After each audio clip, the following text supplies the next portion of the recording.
सलाम, नमस्ते, सत श्री अकाल। मैं हूं रजा और आप देख रहे हैं रजाग्राफी एक्सप्रेस, कुछ ज्यादा ही सच। दोस्तों, पहला वीडियो अंतर्राष्ट्रीय प्राइम टाइम रिपोर्ट का, जो अब तक मैं आपको रजाग्राफी यानी स्क्रिप्टेड पर दे रहा था, उससे एक साल पहले रजाग्राफी पर दे रहा था। अब आपके सामने रजाग्राफी एक्सप्रेस पर दे रहा हूं। सब्सक्राइब कीजिए जल्दी से हमारा ये चैनल अगर आप सच देखना चाहते हैं। हालांकि दुनिया नहीं चाहती है, दुनिया में बहुत ऐसे लोग हैं जो नहीं चाहते हैं कि मैं सच बोलूं, लेकिन मैं तो दिखाऊंगा।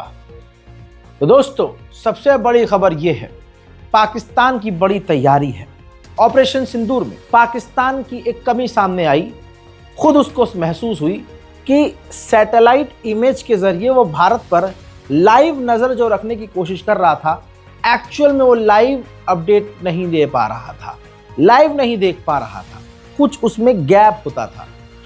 कैसे बताऊं आपको, ये समझ लीजिए जैसे कि कभी कभी वीडियो स्लो चलती है, हम देखते हैं आवाज़ थोड़ी बाद में आती है या वीडियो पहले आता है ना, फ्लक्चुएशन होती है। यानी 1 मिनट पहले जो आदमी यहाँ था, यहाँ से यहाँ चला गया।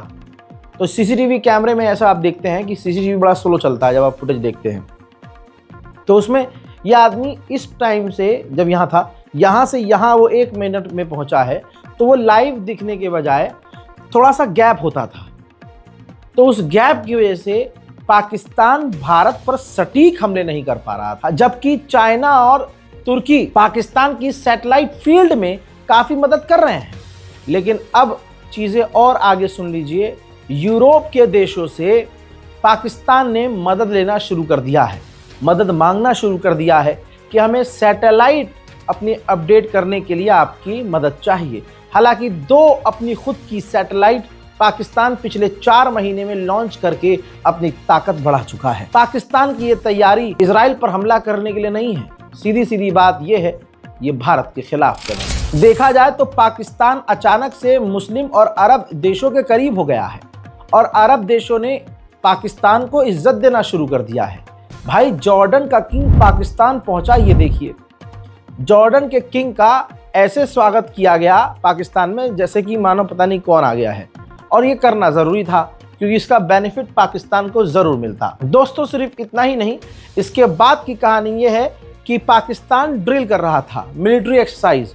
उस मिलिट्री एक्सरसाइज में तस्वीर आप देखिए, जॉर्डन के किंग पूरे मतलब फौज के यूनिफॉर्म में शामिल हुए और पाकिस्तान के साथ काफ़ी घुले मिले नजर आए। उधर अफगानिस्तान के यानी तालिबान के स्पोक पर्सन ने कहा है कि अमेरिका के ड्रोन अभी भी अफगानिस्तान के एयर स्पेस का उल्लंघन करके हमारे ऊपर उड़ान भर रहे हैं और जासूसी करने की कोशिश कर रहे हैं। मोहतरम हजरात, इसके बाद पाकिस्तान और अफगानिस्तान की लड़ाई में ईरान कूद गया है।